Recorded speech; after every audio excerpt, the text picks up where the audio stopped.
Welcome back to Dish Shelved with Adam White. Today I'm going to talk about Ashes of the Sun by Django Wexler. The copy says about it, not even ties of blood will keep them from splitting the world in two. Surrounded by the relics of a dead empire, two siblings, one who wields the magic for the empire and the other who has vowed to bring it all down, will battle for the fate of their world in the first book of this epic new fantasy trilogy by best-selling author Django Wexler. Now, that's a very short description of what goes on here. He sets it all up in a prologue, which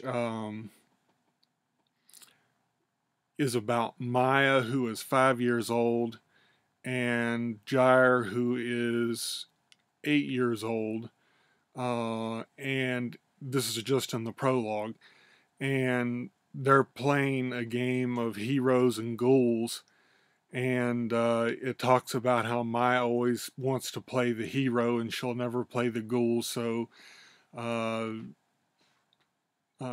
has to play the ghoul all the time. And also, let me also apologize if I'm mispronouncing any of these names, because as usual there's lots of names in here and I'm just going on what I think they're pronounced as. You'll get the point when you read it. And they play this game, and they're talking about different things that kind of set up what's going on in the story. And they see a centaur arrive, which is a supposed hero of the empire, and Maya's all excited about it, but Jair is a little leery of it because he says that, yeah, and their father even gets this look on his face whenever they mention a centaur, and they're just not sure what they're really about, and they use magic, and they're really suspicious types. So you get kind of a little feeling of what these two characters are like, Maya and Jair, and what the centaur that arrives has actually done. What he actually does there sets up the whole story of this book. And the prologue itself, Wexler does an awesome job of setting up Maya and Jair in this prologue and setting up the type of characters they are for the whole novel in this book, in this prologue. And it's really well done, set up. In chapter 1 skips to 12 years later when they're 17 and 20, and that's when all the book takes place. Now Maya has become in training to be a centaur, and she is able to use magic, and Jair has become sort of a I don't know what you'd call him, but a bit of a rebel.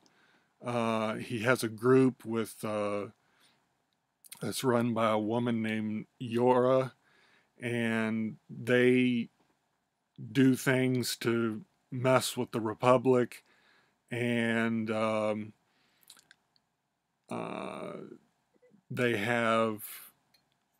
they steal things. They end up killing people that work for the Empire, which are known as auxiliaries, and also legionaries. And so they have this whole thing going on, this little rebellion going on, where the people look up to them, and in this Yora, and they have a whole rebellious thing going on. And Maya is getting trained by a centaur who's a little more laid back than other centaurs, so it's good for her, so that she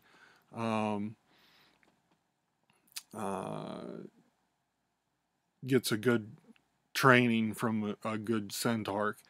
And because there's different factions within the Centaurks, and some of them aren't so nice. And that's what, anyway, that's the gist of the story. And it plays out really well. They have parallel stories. You kind of alternate chapters between the two of them, and their stories parallel each other. And you wonder, are they going to meet? You know, what's going to happen when and if they do? And you know, what's going to be the outcome of that meeting. And Wexler does a fantastic job. I really love this book. I've had it on my to-read list for a long time. I just read a little bit about it probably a couple of years ago, and I thought, you know, that sounds interesting. And I like it. I really like the cover, who is done by, let me see if I can read it here, Scott Fisher. I really like the cover. I think it's really neat. And I just really wanted to read it. So I finally did, and I loved it. Now, also, I got it directly from the author, and if I can get it open, you guessed it, I got it autographed. And that means it's an extra special copy to me. I really am glad that I got it autographed. I love this book. I think it's fantastic. They have a really interesting magic system. The Centaurks have these bladeless sword handles, and they use their magic to ignite the sword with whatever type of energy they have, and everybody uses a different type of energy.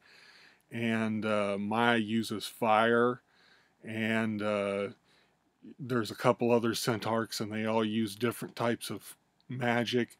And the magic system is really neat. They also have a protective force field around them that they use when they fight. And now the and the magic system, he never goes into too much detail about it, but you get just enough to understand what it is that they're using. And it, you know, you don't go too much into it. So that you don't get bogged down in a bunch of details about it, but you get enough to know what's going on and enjoy it. And the people that aren't part of the Republic, that aren't Centaurks, don't have access to this magic, and it makes them mistrust the Centaurks, and that's why they want to rebel against them, is because they use all this magic to keep the people down, they say. So they use what's called Doc, I believe it's pronounced, which is magic left, or an arcana left over from these ghouls that were fighting the Republic a long time ago, like 400 years before.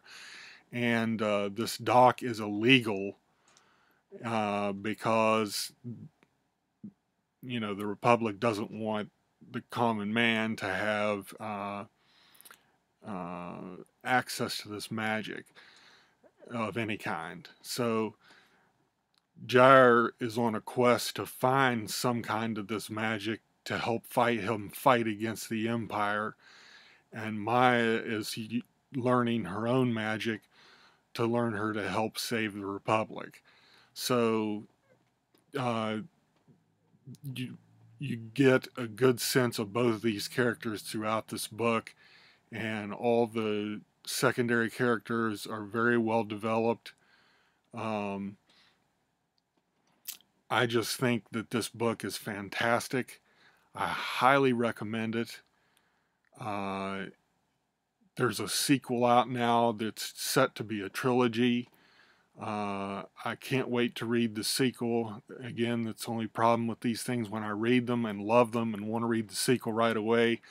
But I really need to read something else so I can have something to talk about on this podcast. and I cannot wait to read the sequel. I cannot wait for the third book to come out.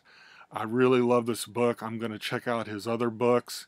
He's got another series that's completely unrelated to this. That's kind of a fantasy set in a Napoleonic War kind of era. It sounds really interesting, and I'm looking forward to checking that out as well. But Django Wexler, excellent, excellent author. I love this book a lot. It's going to be in the running this year for my favorite book of the year. It's fantastic. I highly recommend it to you. And thanks for listening in, and I will see you guys next week.